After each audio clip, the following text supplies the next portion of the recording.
And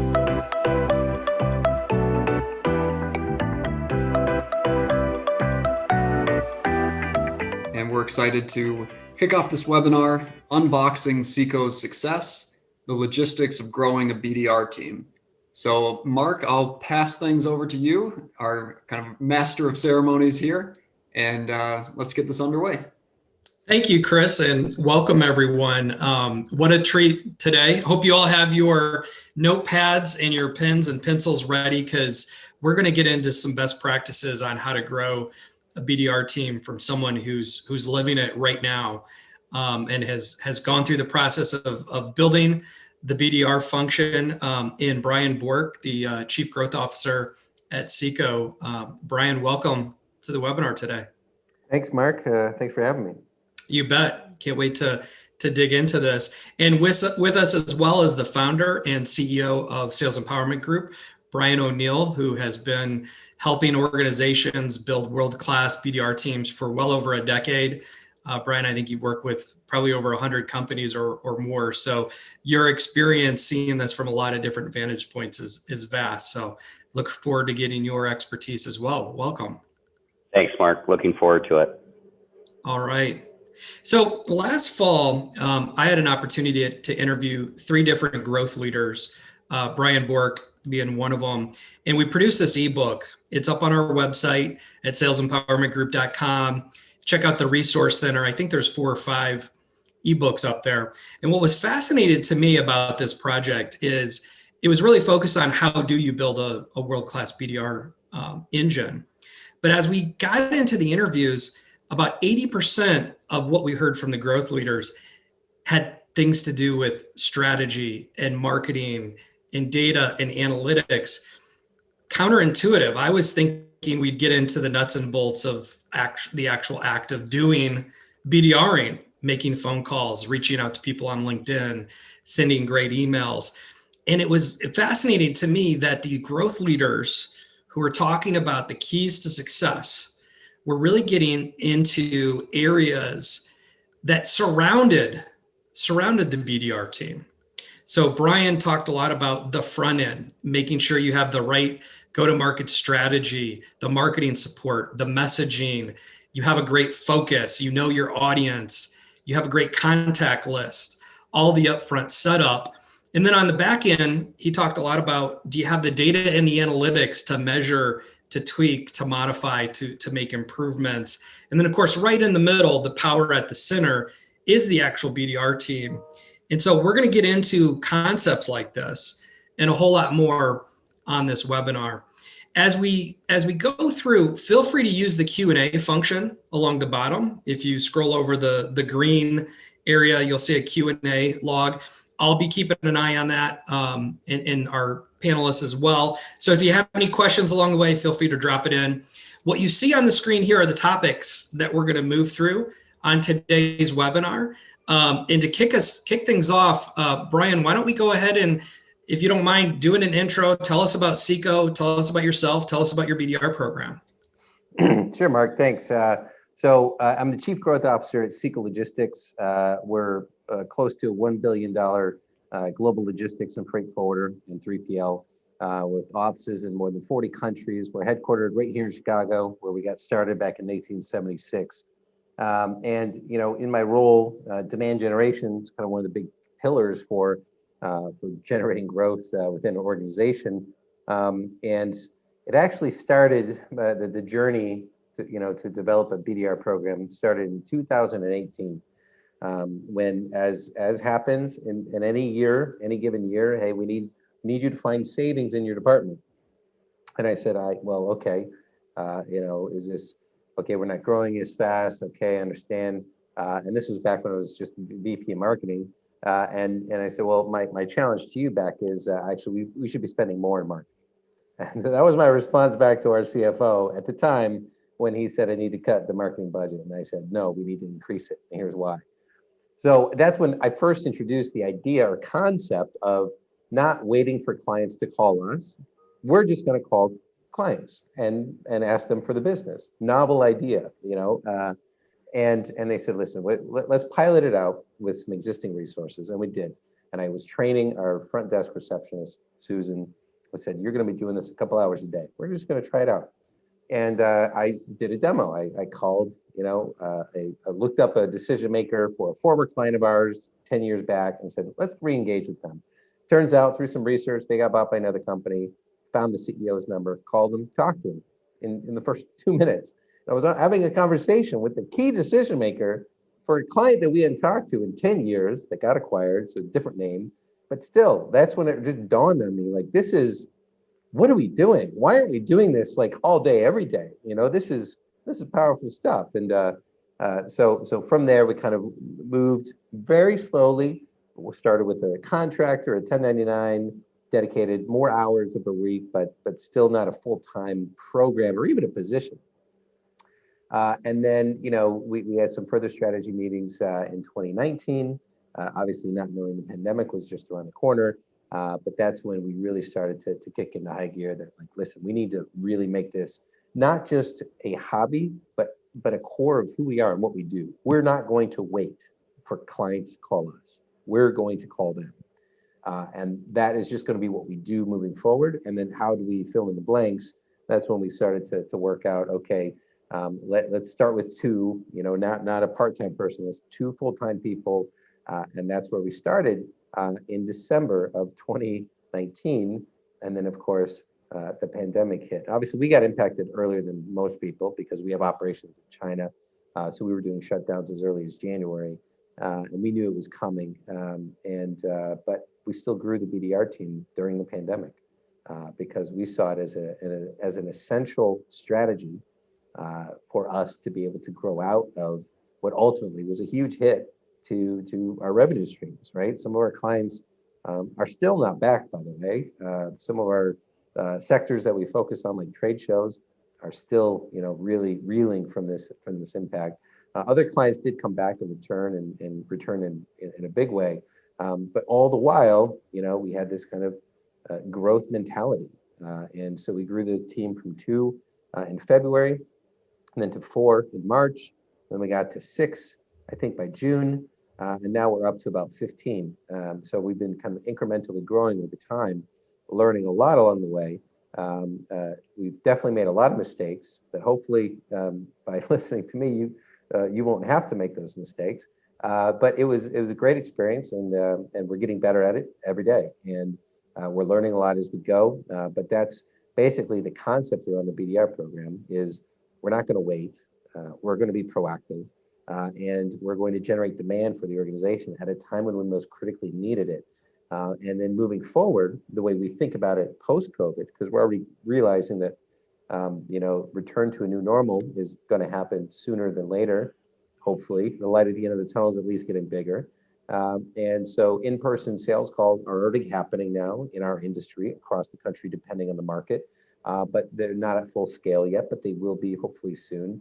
But we still see a role and a function focused on prospecting that is going to take a lot of that heavy lifting away from our closers, because we want our closers doing just that, closing business. This entire program is built around a successful sales team. Without our salespeople, without our outside and inside commission sales reps, this program would be very difficult to really get off the ground. But we have some great people, and we can make them even more efficient. So that's the program in a nutshell. Awesome. And I know it's evolved, and tell us more about Moneyball Marketing. I'm a big baseball fan and love the movie, love the book. And I know you have evolved this so much that now within SEKO, you're using the concept of Moneyball to talk about the program. So yeah, what's complete the swing on that one? It's all about, it kind of started with, in marketing, again, when I was in charge of marketing, and we tried to calculate ROI from trade shows. Trade shows, if you can imagine the activity you get at a trade show for your business, imagine having that 250 days out of the year, by the way. So that's kind of what having a BDR program is like. But let's say you go to a trade show, it's all a numbers game, right? Like you need to talk to 100 companies to get 50 business cards of relevant decision makers to generate 20 opportunities, of which 5 will move into, the bottom of the funnel, and you may get 1 or 2 clients. But that will pay for the show. So, in order for that formula to work, though, you got to talk to 100 companies. So if you only talk to 50 companies, you may not get that client. So, I mean, these are just estimates and figures. It's probably different for everyone, depending on the show you go to, the type of business you're in. But it's the same concept. You need to have the at-bats. And that's what I love about baseball, especially, and I know we overkill sports analogies, and I apologize in advance for anyone that's sick of these. But baseball is so relevant to what we do because in baseball, Hall of Famers fail more than they succeed. If you look at their batting average, not one baseball player, at least that plays a regular season, let alone in the Hall of Fame, has a batting average over 500. Not one. And if you got a batting average over 300 in your career, you're considered among the elite. So 3 out of 10 times, 7 out of 10 times, they don't get on base. But there's a lot more that goes into it, right? And so that's where with the BDR program and just it is the same numbers game, but it's like turn it up to volume 11 because now you've got that numbers game happening every day and every week and every month and multiply by the number of BDRs you have. So it is a numbers game. You have to call 75 people a day in order to even talk to 3. Maybe 5, maybe 7, but it's tough. It's tough. You have to have the activity. Without the at bats, you're never really going to be successful. That's why a lot of people like getting demoted, going down to the minors, because they get the at bats. They're not just pulled in once every 5 games as a utility player or pinch runner. So that's important to understand the numbers behind this, because when you first start out, you're going to be more focused on quantity. And then you can graduate to focus on quality. But there's lots of different numbers to look at. A typical CFO that's looking at ROI or even CEO in an organization, ROI is nothing but the final score of the game. But a good manager and a good coach and a veteran player is going to be looking at a lot more, just like Brad Pitt did in Moneyball, right? They were looking at on-base percentage, right? They were looking at how many times do they get on base. And they did all the math and they worked it backwards. And they were able to identify players, right, that were undervalued in the market for whatever reason. But it's by looking at all those different metrics and stats and understanding how success happens. It starts with quantity, but then quality. And it's not just, do they have leads? What kind of leads do they have? Where did you get the leads? Where'd you get the info? Are you leaving it to them to find the leads, or are you finding them for them? There's so many numbers that go into it, more than just 75 calls. Because if you're calling the wrong people, you're not going to talk to anyone. I don't care how many times you call. But that's why we talked about Moneyball, because it is a numbers game. And for those that are familiar with trade shows and familiar with just managing salespeople and number of sales calls they have to make and their quotas, it's all very similar, but it's just at a much higher scale and volume, because the cadence around this is pretty incredible. The number of touch points we have with potential clients, because we're not just making calls. We're also sending them emails. We're sending them emails. We're viewing their LinkedIn profile. We're sharing news and information and content about what's going on in the market, like today with the Suez Canal. We're providing value and doing it at a scale that honestly I didn't think would be possible this early in. Because I thought we were going to get a pilot program for a year with 2 BDRs for a year. And then we were going to decide, okay, do we want to scale this up? But as Dr. Fauci said, we were on the vaccine, or sorry, the virus's timeline. So because we were on the virus's timeline, we had to accelerate our timeline, and that's where we started to scale out the BDR program. I think that's a great segue into our next topic here, Brian, around the pandemic. So talk to us more about the impact that you've seen it having on sales and marketing overall, and what role would you say the BDR program had in helping you and SEKO perform and excel during a really tough time? Yeah, well, it's just that when the pandemic hit and our options seemed, let's say, limited in our ability to generate new revenue, which is one of the hardest things any company in the B2B world can do. Really, any company, B2B or B2C. It's one of the hardest things you can do. And COVID-19 just made it even harder. So what the BDR program gave us, the fact that it was already in place, which was the timing was at least fortuitous in that regard, was at least gave us another tool, something to really latch on to and say, you know what, we can break through. Let's try this out. And we were starting with not the best lists because we didn't realize how important lists were at the time. We thought it was really more about quantity, but quality is just as important, even early on. But you want to start with quantity and then move quickly to quality. But that's another point. We waited too long. We waited probably about 3 or 4 months. Should have been in the first 30 days. But again, the lessons we learned. So we started to increase the team rapidly.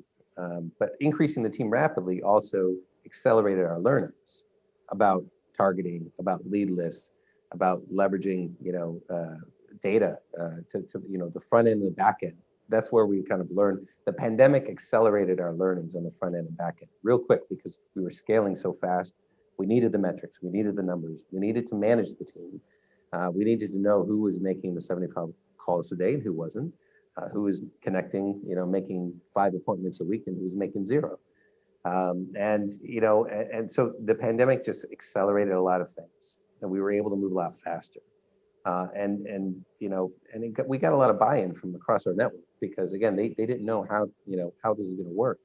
And luckily voice over IP, allowed us to still call people's numbers and then we could connect to them in their home because that's how voice over IP works, or it calls into their cell phone number. I think it would have been problematic without the technology that we have today, be it Zoom or be it voice over IP. But the pandemic really just accelerated everything. And allowed us to make mistakes and fail fast and learn and grow and accomplish great things in a very challenging environment. In-person meetings are still our goal with the BDR program because you cannot replace an in-person meeting. I'm a big believer in that. But even after the pandemic's over, I have a feeling that a lot of companies are not going to just simply allow any company to walk in their doors anymore. I think there's going to be a lot more restrictions long-term that are going to be in place that's only going to keep the necessity and urgency around some type of an outbound campaign high in the list of any organization that's looking to continue to grow after we get out of this pandemic. For sure. Hey, Brian O'Neill, what have you seen across various industries and various clients as it relates to pandemic and changes or shifts in the way people are thinking about the BDR program and sales in general? Yeah, Brian kind of mentioned it, but even working alongside Brian on just the strategy part, what we noticed during the pandemic was the companies that pivoted the best and really sat down and said, okay, who's buying right now and what's some of the new targets we should go after? I think Brian was really smart because right away he said, okay, hospitals right now are thriving. We need to help the hospitals, to the point Brian put together an entire initiative around helping hospitals, right? I think it was called SEKO Cares, and really helping those hospitals get supplies faster. And then 2, pivoting into like telecommunications. We know during the pandemic that industry was pretty hot. Why? Because everything was going virtually for 12 months. So what I noticed is what organizations and they currently continue to do it during the pandemic, is they're pivoting to the sectors that they can help and impact the most, and then just targeting differently. Where if you're still keeping your same strategy during the pandemic and you're not pivoting to say, okay, how can we continue to grow our business or continue to stabilize our business, and what are those markets that we should go after that are going to help us do that? And I think Brian did that best, from just talking to him, strategizing with him, saying we got to think differently. And that's what I've really noticed with the companies who have pivoted the right way, because it is different, right? Just for Sales Empowerment Group, I mean, we had clients just like Brian affected by it. We had companies in the trade show industry. We had a client that would pick up trash from restaurants and hotels, right? Well, they have to pivot. They have to do something different. So the companies that were able to make that change, just were able to stabilize their business, and not completely, but able to survive the storm, right? And that's what I noticed Brian right away had put together a strategy. And how do we do that? And how do we go hit those targets that do need help, like hospitals or virtual communications or different industries that have to ship a lot during the pandemic because there's a big need for it. And we updated our scripts too. We've updated actually multiple times over the past year because you have to, because everyone's kind of in a different phase of response and either scaling down or scaling up.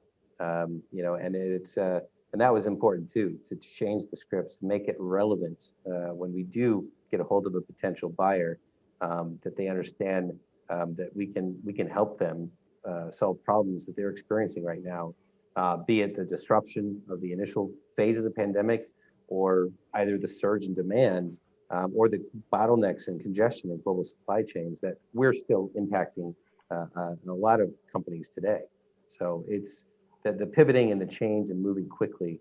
That was pretty big as well. Plus the fact that we went to 15 BDRs and we're only planning to have 2. That was a big change as well. But again, being able to make those decisions quickly really helped. Well, and Brian, growing the BDR team that quickly into that magnitude, really, I think points to the need to build an engine, right? I imagine it was pretty easy. So just tell us how easy it was to roll up the sleeves. I'm sure you just woke up one day and snapped your fingers and voila, there's your BDR program, right? No, absolutely not. It was not easy, and it's still not easy. It just gets easier, I guess, right? So, from my perspective, we learned more about the front end first, and really just, okay, we need to target better, we need to use better tools, we need to get better info, and we need to get it in the hands of our BDRs faster, and we need to do this in a way that also cross-reference our existing client lists, so we're not calling existing clients, which did happen, by the way. We're not calling competitors, also happened. One of our BDRs called a former boss of mine. But you know what? I'm fine with that. We're getting the word out. So these things will happen when you're calling thousands of people a week. Like, just like with striking out or popping out or flying out in baseball, like the same thing here. Failure is not, a bug. It's a feature. So it's how quickly you learn from these and get better. I mean, we were buying target lists based on state, not realizing that you can buy them off of metro area, which is much better for lots of different reasons, not just New York, New Jersey, and the tri-state area, but like across multiple metro areas around the US. So these are the things we learned early on, better understanding industry codes and industry terminology. What we classify as a direct-to-consumer brand, the industry classifies as a manufacturer. These are the things that you just learn more and more as you're buying lists, as you're renting lists, as you're using lists. You understand these things better on the front end. And then on the back end, the data, the metrics, the KPIs, the reporting, the dashboards, the integration with our own phone system, with Salesforce, which is our CRM. All these things are possible now so that you can have a real live dashboard and you can look at it every day and you can see the progress. We actually went to Salesforce and we asked them, how did you show us your dashboards? Because they really built the model, right, around BDRs and SDRs. And you should read the book Predictable Revenue. It was recommended to me by another growth leader at another Chicago organization. He's actually in the book, Timothy Bertrand, but Predictable Revenue kind of talks about, how someone did this at Salesforce. And that's where really you've seen Salesforce growth trajectory. They figured it out.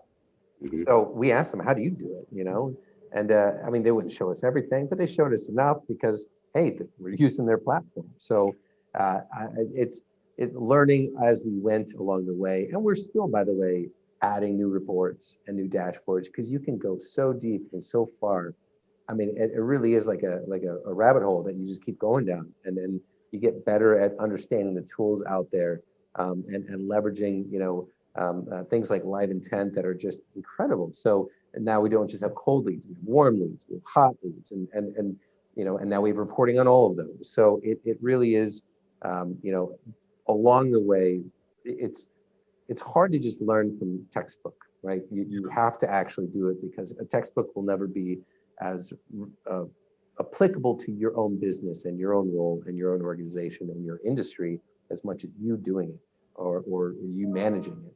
And then you can, as long as you make quick decisions and you're able to pivot, respond, and react in real time, you'd be amazed at how much you'll learn about the whole program and what it can do for you. and then what's out there. The biggest thing about building, by the way, was just asking people that had done it, whether it was, Timothy, whether it was, Salesforce, whether it was Brian O'Neill, Sales Empowerment Group, just picking up the phone and asking people, how did you do this? It just, you'd be amazed that people like to reach out and help out, but you just have to pick up the phone and call. I think Steve Jobs said that, right? He actually has a 16-year-old called Mr. Hewlett Packard, and asked him for a spare part. He offered him a job. That's how he got started in computers. Awesome. Hey, let's take a question here from the audience. You were just talking about dashboards and reporting, and as you talk to Salesforce, so we have a question that's along those lines from Mike. Mike was asking, are there certain kinds of key metrics that you would recommend? Yeah, good question. You look at it in a pipeline. So start at the top of the pipeline. Before they even become opportunities, they're leads. So how many leads are you creating? That's the first metric. How many leads are you creating? How many calls are they making? How many people are they talking to? How many appointments are they setting? You just kind of just follow your own funnel and think about all the important things that would be there for you. And that's what our dashboard looks like. It just kind of follows that methodology. And then it's around, okay, the number of leads year to date is great, but let's look at the progression over the months, right? So then that's where we build in these different layers to say, are we progressing? Are we building? Is this momentum? Do we see progress? And then you get down to, okay, how many opportunities were created? What are the value of the opportunities? And how many were won? And how much revenue did you realize? And now we're getting into how much profit are we bringing into the organization, which gets us to that magical ROI number, of course. But it's a bit like, unfortunately, we've all become statistics semi-experts because of the pandemic. And you look at these graphs and charts and say cases go up first, and then hospitalizations, and then unfortunately deaths. But there's always a lag wherever you go around the world. And the same thing when numbers improve. Deaths could be going up while cases are actually going down, but that's because there's a lag. So we've all learned more, unfortunately, about statistics and numbers and the impact that different variables have. But it can also help to guide you in your own statistics and metrics and how you think about data and numbers, because you're not going to get wins the first month. That's part of Moneyball. You don't convert that fast. At least we don't. I think we did convert one within 30 days, but it doesn't typically happen that fast. So you have to understand what's important to you for the first couple of months. It's not going to be wins and profit. It's going to be more leads generated, how many calls, and just start there with how you're building it. And then you start to progress as you move on down the funnel, as your opportunities start moving down the sales cycle. So that's pretty critical, but you got to just use the funnel as your guide. Excellent. Brian O'Neill, I know you've been through the building process a lot. Are there some patterns that you've seen with companies that when they do these three or four things right, the building process goes much smoother, and when they don't do those things, it tends to not be as easy or as quick? Are there some patterns that you've seen over the years for best practices in building the BDR engine? Yeah, that's a great question. We get prospects that approach us all the time asking us to help them recruit and train BDRs, and we start digging into, do you have a CRM system today? Let's go through your buyer personas. Have you obtained those target markets or list? What's your marketing strategy? And we start going through that. And there's like, well, we don't have a lot of that, but why don't we hire 3 people to start outbounding?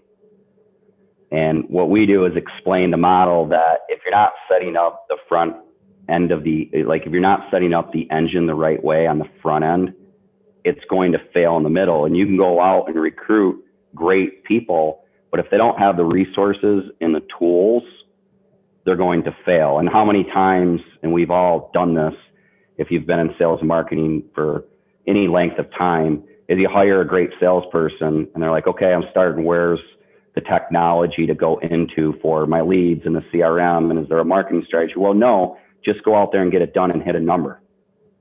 And then we're 90 days in and we're going, gal, we're both failing together. Maybe we should do that, right? So I always try to back people up and say, let's build that first. And to Brian's point, it doesn't have to be perfect, because you're gonna tweak along the way and you're gonna pivot, but you have to build that foundation up front for your people to be successful. So that way you can look at data and make decisions based on facts rather than just always being emotional about it. It's not working. Then you start to dig on, what can we do? I know, like, Brian started with Zoom, and then he added Zoom Intent, and he continues to evolve the process. And then he hired a person to oversee sales enablement and operations. And he continued to add people and processes along the way that allow the program to continue to evolve.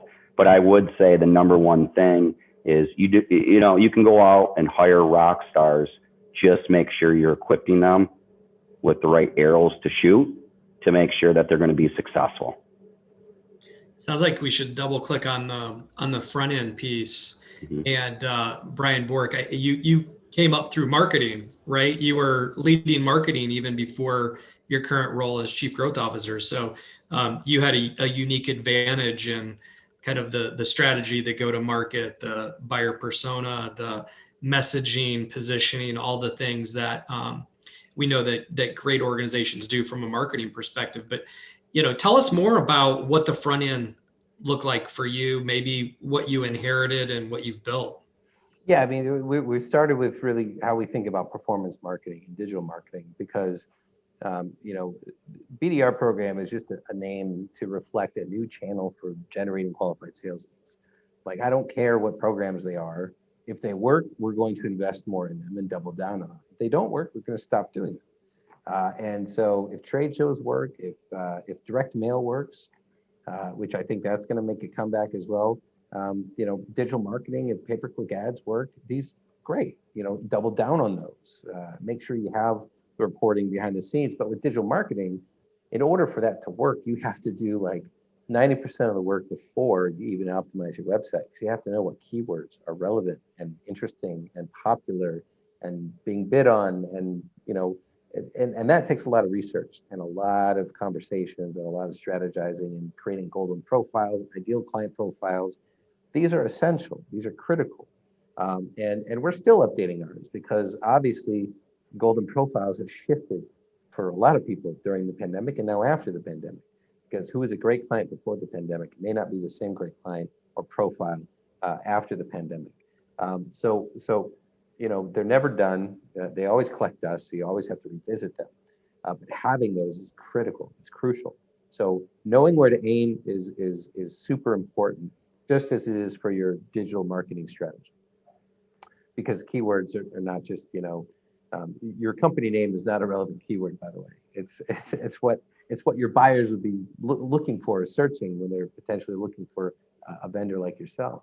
And the same thing with the BDR program, understanding which industries, which titles, and what types of companies. Are you going after blue chip? Are you going after small? And knowing what tools are out there. ZoomInfo, LinkedIn, Panjiva, Datamine. These are all tools that we use to some extent. And we didn't use all of them before, but now we do, because each one has something great. It offers something interesting and that can make your targeting even better, let alone your outreach in the case of LinkedIn. So the front end is so crucial, and you're never done with the front end. It's not like you build it and you're done. You're always revisiting it, refining it, and optimizing it. And new tools are launched every day. It seems like new platforms are out there. It's always good to be listening and looking and learning. And we couldn't do a lot of this stuff without these new tools, or at least we couldn't do it as quickly.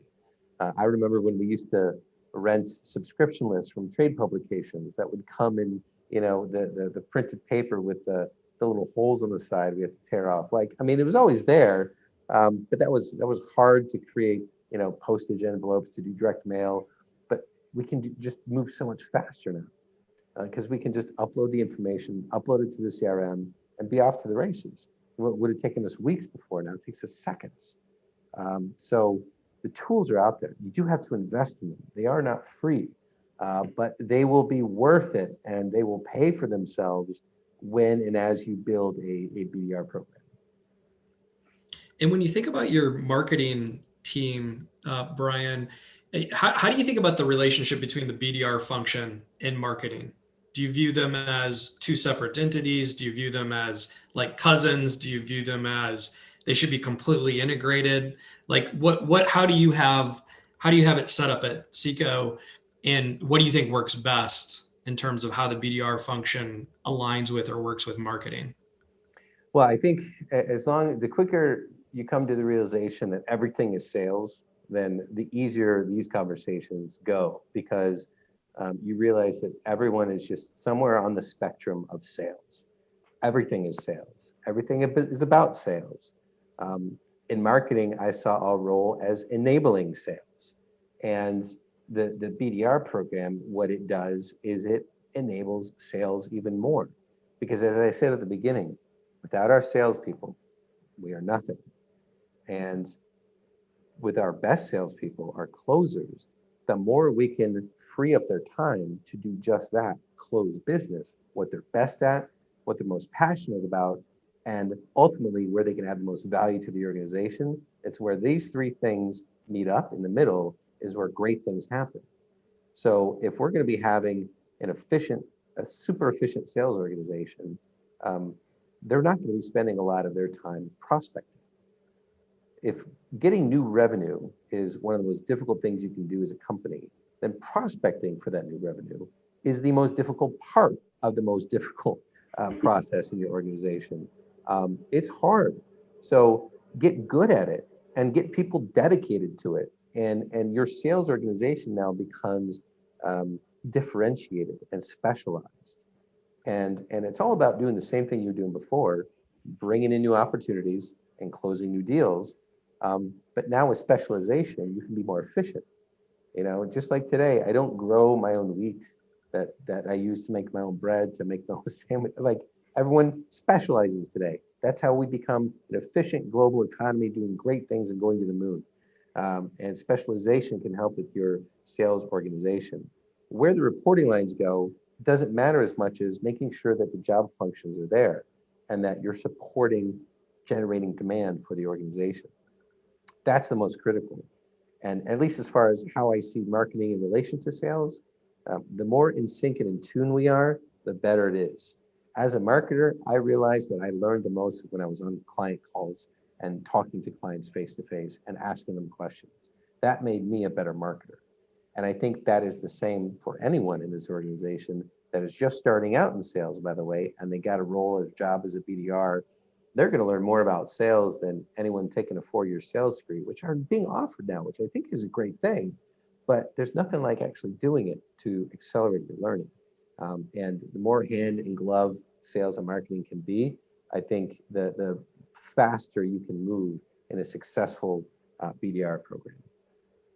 Absolutely. And when you talk about accelerate learning, and we're talking about careers here, right? We're talking about individual who learn new roles and expand their knowledge base, kind of build their careers.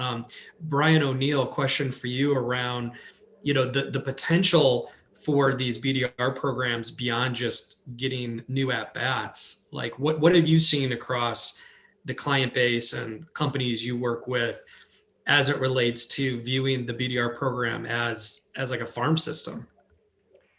Yeah, I mean, at the end of the day, the job of a BDR is, of course, to get you into meetings. But once they're doing that for 9 and 12 months and they're doing extremely well, you can imagine how knowledgeable they get about the industry and all the conversations they're having. I mean, when you're making 250, 300 phone calls a week and having 15, 20 conversations for 50 weeks in a row, you have a lot of knowledge. You hear a lot of things. And, I learned this from LinkedIn. I wish I could say I created this, but during the interview stage, you should be asking, questions and mapping out what a career path looks like, to BDRs in advance. And LinkedIn does it best. They actually sit down and they map out, like, here's the 3 years of where you'll be, and here's 2 to 3 promotions along the way as you perform, because it's building in that career pathing, that this is your first job or maybe second job. And, it's hard work. When you think of the life of a BDR, and I'm sure Brian can agree to this, but, it's tough work. It's hard. It's very rewarding. This picture kind of, we've been pretty fortunate because with our program, we've had 300 to 400 people promoted away through our program. But we start talking about the day of the interview once we connect with the person about getting to the next level in 9 months. Here's going to be your job. You're going to make 70, 75 phone calls a day. You're going to send out 20 emails. You're going to hone your craft, but you do this really well. You're a great asset to your company, to your partner company. The reasons why is you're going to be on the front line of all those conversations and what the buyer is looking for and also what the buyer is not looking for, right? And with all that tribal knowledge, your client is going to want to do more with you.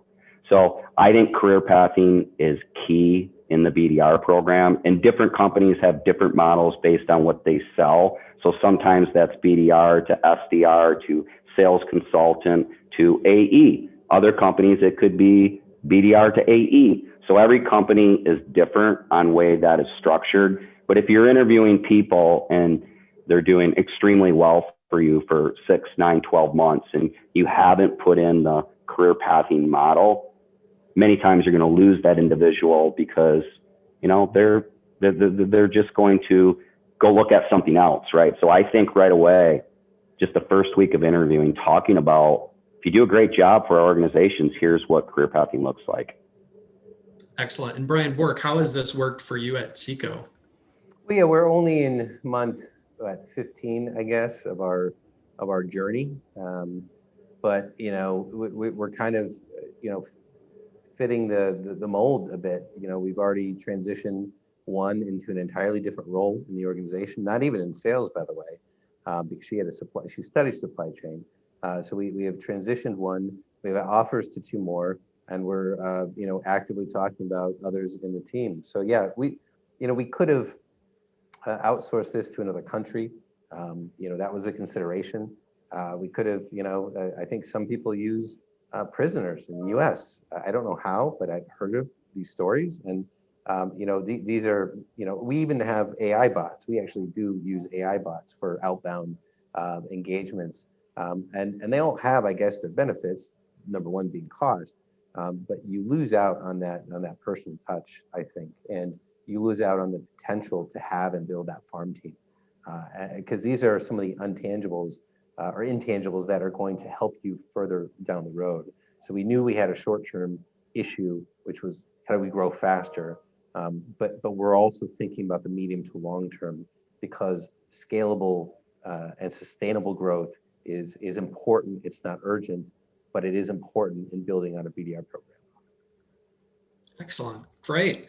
So let's talk more about some best practices from a BDR perspective. And Brian O'Neill, you've written about this before. You've been keynote speaker in the past, and credit to you for building this model. Do you mind walking us through the approach that you see working best for kind of the nuts and bolts of a successful BDR program?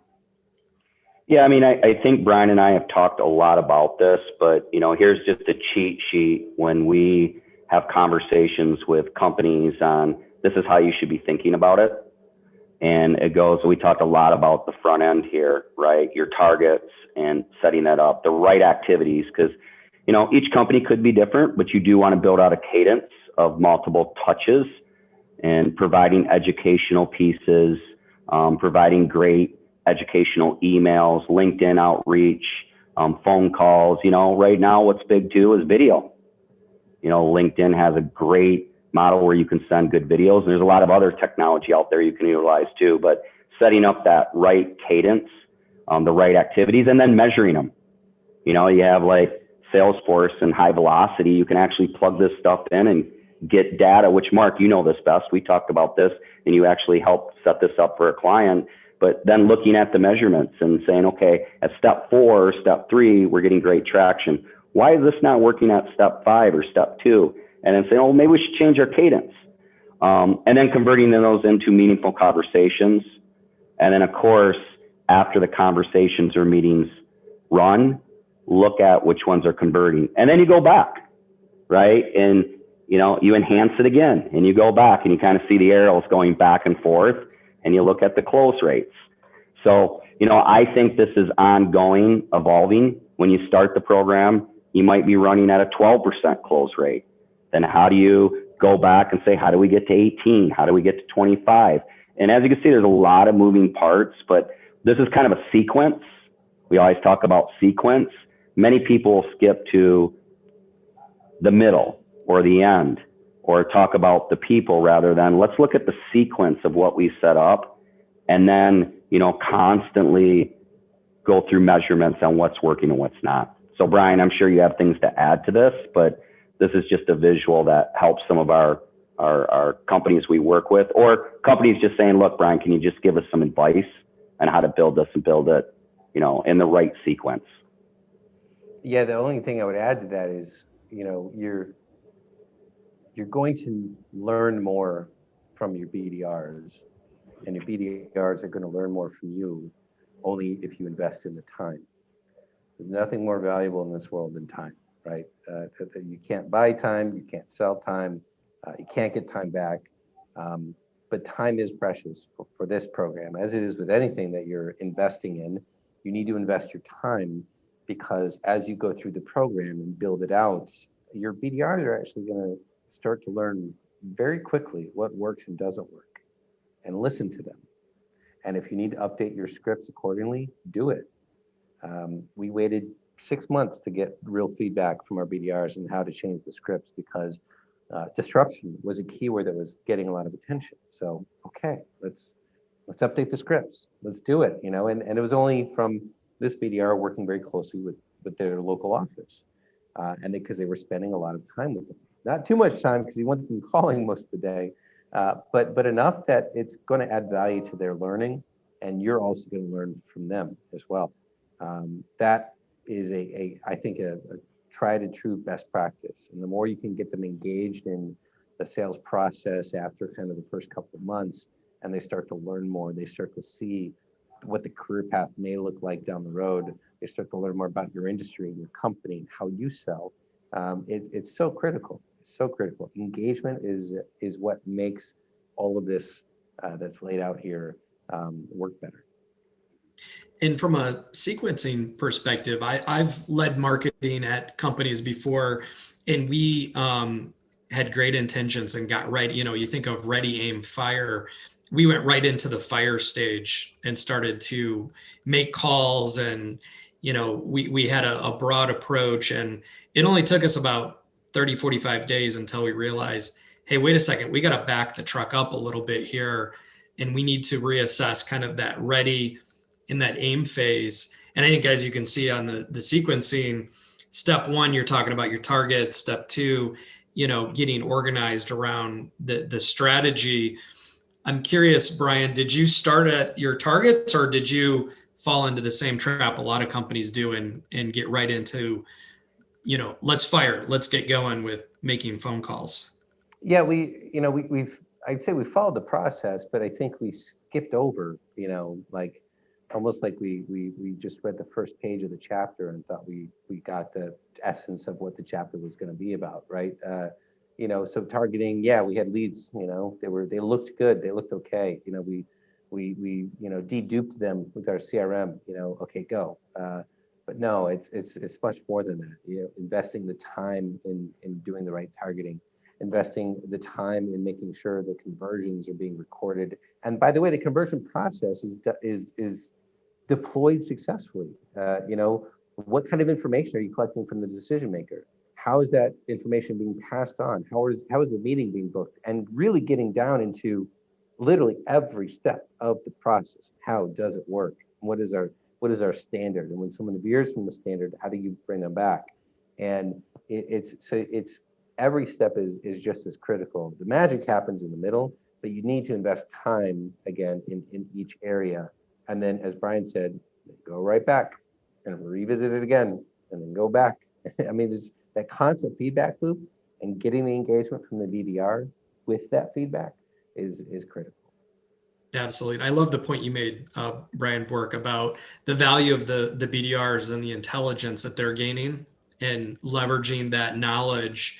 They're the ones talking to the market and to the customers and prospects every day. So using that data to go back and fine tune and improve your messaging and your thought leadership. I love that point. I mean, we had one of our BDRs that said, guys, we need to be doing like our own panel conversations because we spend time with them. I spend time with them every week just to talk about what's going on in the industry. That's important because heck, we're learning still, right? I mean, what happened with the Suez Canal yesterday? I mean, we're learning as we go, just like everyone else is. But we understand the context more and how it impacts supply chains and relevance to clients. So we have to walk through all of that with our BDRs in real time because these buyers are experiencing this in real time as well. But one of them raised their hand and said, well, we need to have our own panels, talk about how we overcome roadblocks, what our ideas is. And I was like, I love that. That's a great idea. And they're doing it. I'm not even invited. They're just learning from each other and picking each other up. Like, again, the innovation from the BDRs can be incredible as long as you give them that leeway and enough rope to just be creative and engage. And they end up helping each other out. There's engagements and interactions I see or I don't see, but I hear about. And I know that camaraderie, that team. This is why when you build a team, never start with one. Always start with two.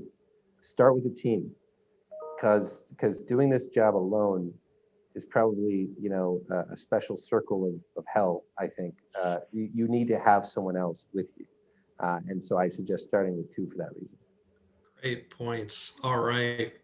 So, and we've touched on this already, but just to highlight, Brian Bourke, when you think about your tech stack, what aspects of the technology do you feel like are mandatory, like table stakes? And then, of course, you can layer on additional new technology that's come along. But what do you view as like table stakes versus nice to have from a technology perspective? You don't need Salesforce, but you do need an extensible, best-in-class CRM. And there's not that many out there. Microsoft Dynamics can work just as great as Salesforce, I think, for a program like this.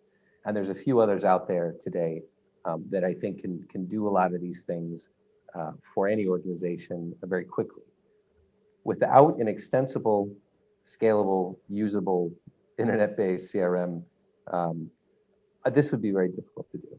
I think it wouldn't be impossible. You would just have the odds stacked against you a little bit more than maybe I think you would want before really building out a scalable program to generate predictable revenue for your team. So I think that's probably table stakes. And again, there's more than just two. There are a number of others out there, but they have to be extensible. They have to have pre-built integrations. They have to, you have to be able to download leads and export and do reports and pull dashboards, and your salespeople have to be using it, by the way.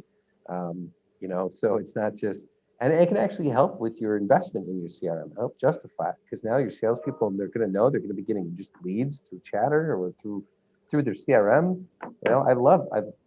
That's again, in marketing, the role was to enable the salespeople. Period. Communicating value proposition, increasing brand equity, right, and driving qualified sales leads to the sales team.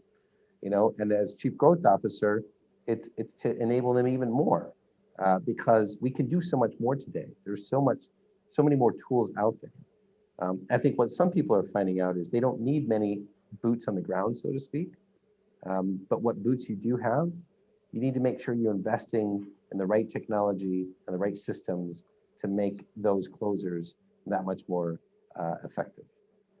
Yeah, it's no different than, if you're going to run a marathon, you're going to track your miles and how far you're going and your eating habits, right? Because it's a journey, and you want to make sure that you're measuring, your data to make sure you're trending the right way. This is the same thing. If you're going to track a BDR program, you have to track it, factually rather than emotionally. You don't go and sign up for a marathon and say, hey, I'm not going to track anything. I'm just going to run every day and eat every day. At SEKO, we do this thing every year. It's called Ride 25. It's cycling from London to Australia over 25 years. and it's to raise money for an orphanage in Uganda. And so, you bike for 500 miles 1 week out of the year. I've done it a few times. And I can tell you, and I can vouch for this, when your Strava device is not working, you get back to the hotel after everyone else. And it's usually dark out and there are dogs. I'll just say that. So data and systems and the right data and the right systems is critical. Otherwise, you're going to get lost. So. Yeah, and I say topics 9 and 10 go hand in hand, right? So when you do have the data and you've done the measurement, you have your scoreboard on how the BDR program is performing. Brian Bourke, within a large company like SEKO, how important is it to create awareness and visibility around this program? Is it, what are the things that you've seen work well to get people across the company excited about this? Yeah, go back to my earlier point. Everything is about sales. Everything, even what you do. So we think of it and we look at it as if it's a campaign, and we have to sell it internally. And if we don't spend time to sell it internally, we lose their buy-in if we ever even had it in the first place. And that's so critical to any organization, so that they don't just care about the score. Get them excited about the stats. Get them excited about on-base percentage. Get them excited about runners in scoring position and earned run average. And when you get them excited about those numbers, they help you celebrate the early wins and the successes of the program. And then they start to ask questions. So don't be shy about what you're doing and how you're doing it and how you're learning and how you're improving. Because you never know, someone else may give you a suggestion that might just work. By the way, that's exactly how I got connected to Mr. O'Neill at Sales SEG, because I was selling this internally to our finance team to talk about how we're going to generate more revenue for the organization. And someone knew the SEG team and said, I think these are some folks that you might want to talk to get some advice. And that's how we got connected. And it came from selling internally, because it is about selling internally. You need to tell the story, and you need to get people engaged, because they can add value. They can help you improve the program. They can make connections, and ultimately, when they have positions and they need someone to recruit from, you've got a pool of candidates now. So it all comes back full circle. Great advice. Go ahead. And I think one thing to add there, Mark, is you talk about internally. One thing I've really noticed is, with everything we're talking about here, you can have a lot of fun around it. And, like right now we have a March Madness pool where, you take the teams and they're going head to head against each other, individuals in a bracket, and to watch the excitement and the camaraderie and just the fun around it. And you got to realize, when you're doing this type of activity, it's a lot of work. So I love watching like executives and heads of sales and marketing and the BDR saying, let's create contests.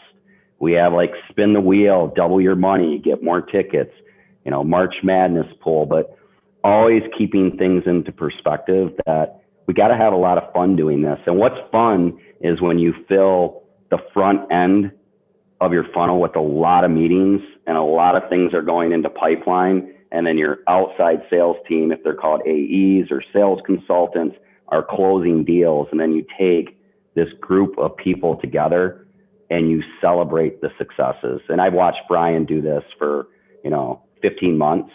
And that's where it's a lot of fun. But I do see companies constantly, they start to forget that sometimes. And they get back to, it goes back to what Brian said, when it turns into just metrics and you take the fun out of it, right? That's where the program could fall down. So, I love, we have a big gong. We can't do it as much when we had 100 people in the office, because everybody hitting the gong every minute for a meeting. So we had to get creative that way, but celebrate the wins and celebrate them together. If you have a BDR that it's their first job in college and, you have 25 years of experience, and that BDR set up that meeting to close that $500,000 deal or $25,000 deal, go to dinner together. It's a big win. And sometimes we have a tendency in business to forget that and just move on to the next deal, because this is what it's all about. And this is why it's so rewarding, career pathing, winning deals, and having fun. Well said. Let's leave it right there. Thank you both. I don't know if either of you have a microphone, but I feel like both of you could just drop the mic with your closing comments right there. So let's leave it right there. We've covered a lot of ground today. So much great advice, so many tips. The insights have been remarkable. So Brian Bourke, thank you so much for the partnership and for sharing your learnings and expertise on the call. Brian O'Neill, thank you obviously for all that you've shared on the call as well. To the audience, thanks for joining us. We hope you enjoyed it. There will be a recording available of this webinar afterwards, so you can share it with your coworkers and colleagues. And thank you, everyone. We hope you have a great rest of your day.